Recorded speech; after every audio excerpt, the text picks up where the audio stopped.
Inflation, an inflated word.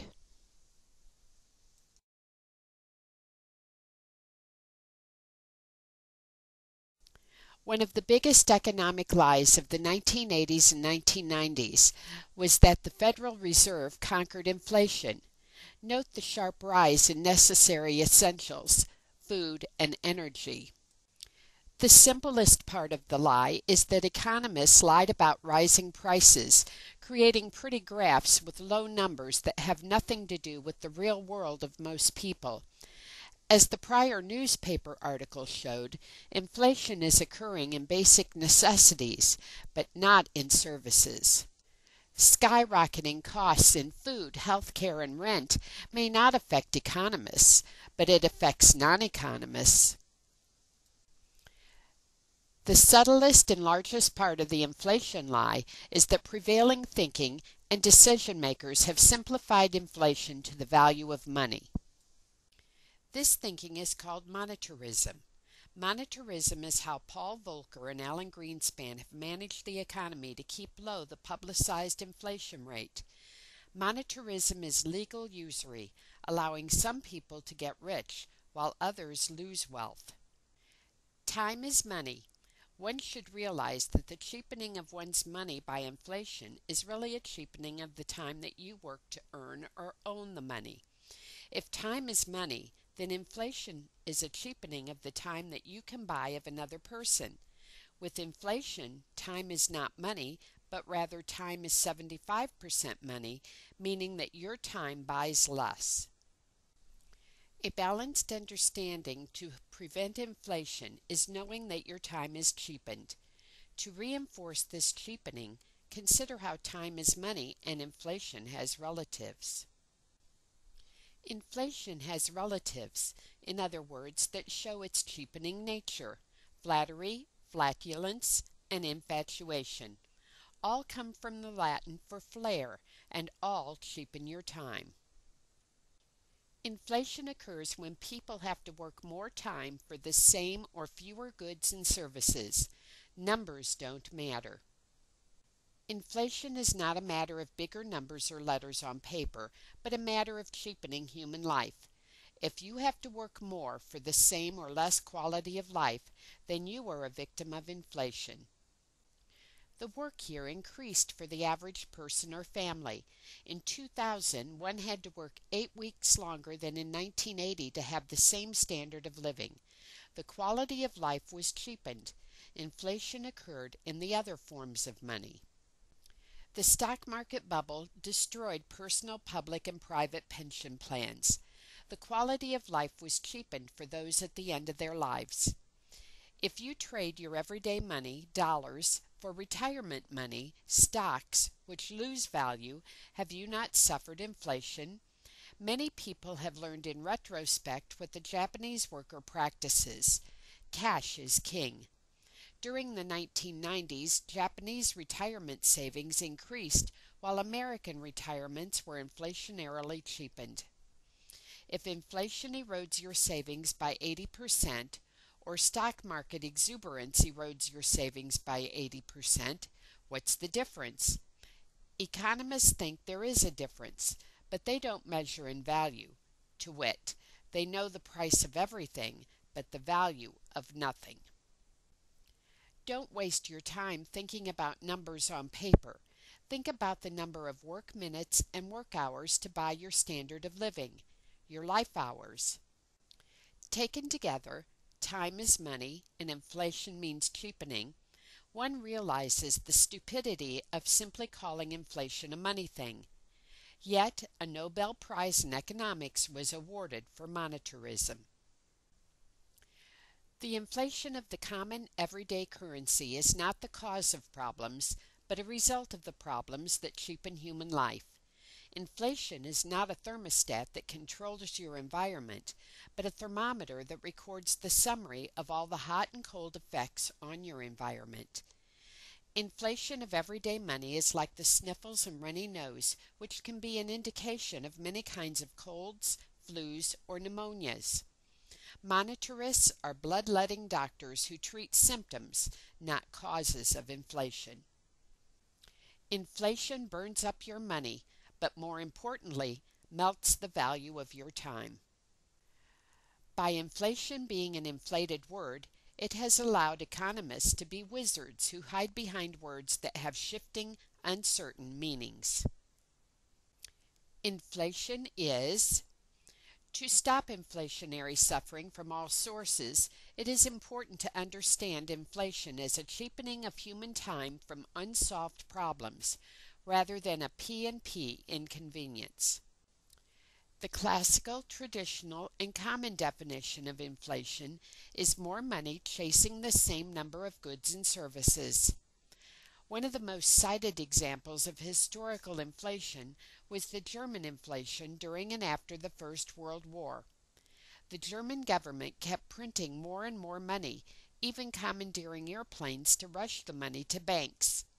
For clarity, this kind of inflation should be termed mohnflation, as in money inflation, with a pronunciation of mohnflation. Timistically, the ratio of time substance, work, and products to time symbols, money, has gone negative. Mohnflation: more money chasing the same number of goods and services. When you talk about the classical definition of inflation, more money, you are more generally talking about the ratio of money to goods and services. That is, other products for money is a product. If the amount of money remains unchanged but there are fewer other products, we have shortages. This is shortage inflation or sinflation. With able-bodied, willing, but unemployed workers, it is a sin when there is monetary inflation and inflationary suffering due to shortages. Timistically, the ratio of time substance, work, or products to time symbols, money, has gone negative. Mohnflation: more money chasing the same number of goods and services. Sinflation: same money chasing fewer goods and services due to shortages. It is important to keep in mind that all monies or currencies have been products of human work time. It is also important to keep in mind the role of work time in shortage inflation, for example, empty shelves and empty pumps. If enough time does not go into production due to political wars, stock bubbles, gold rushes, or employee stocks, prices will increase due to shortages with the same money in circulation. Can inflationary suffering occur without money? Yes. Consider the thief who steals the equivalent of a year's income from you. Your time has been cheapened by a year, with your having to work a year to replace the stolen items. Your time has been cheapened by the time represented in the higher prices from competing with a thief who has currency without producing a problem-solving good or service. This is a combination of mohnflation and sinflation. When you understand that behind the empty facade of money inflation is inflationary suffering, the cheapening of human time, you understand why inflationary suffering can occur without any money. Few things are as dumb as, and will cost the average people as much as. The most common cause of inflationary suffering is a transfer or metastasis of ongoing current human time away from solving real human problems to unnecessary wants or false wealth. Metastasis is the process by which a cancer starts consuming more and more time of the system upon which it depends until the cancer destroys both the system and itself. The contagious, cancerous misuse of human time causes a combination of money and shortage inflation. Mohnflation comes as people shift to unneeded, non-problem solving to have money without having produced problem solutions. Sinflation comes as people shift from real, necessary problem solving, wherein shortages develop in needed goods and services. Timistically, the ratio of time substance, work, and/or products to time symbols, money, has gone negative. Like the detritus of cancer, the debris of inflationary suffering initiates a downward spiral as more people feel the need to cheat, lie, and steal for time to survive. This is trickle-down economics. A proper general name for this human inflationary suffering among the problem solvers is currency inflation, or curflation. Curflation is a result of legal and illegal thievery of current time through current symbols.